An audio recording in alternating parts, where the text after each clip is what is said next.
My name is Giulia Barbano, and I'm a project manager for Integrated Environmental Solutions, in short, IES. IES is a world leader in 3D performance analysis software.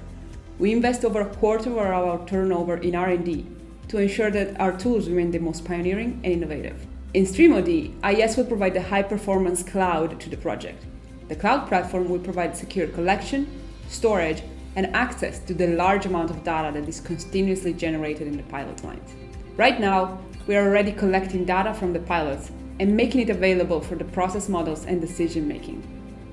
The Stream-0D partners are using the data collected from the cloud platform to develop algorithms for calibration, optimization, and adaptive control. The platform will also provide a user-friendly interface for alerts and warnings to inform users of issues with the production parameters or even the sensors installed on the line. The alerts will be fully customizable to ensure that they can cover the decision-making needs of all the Stream-0D pilots and beyond.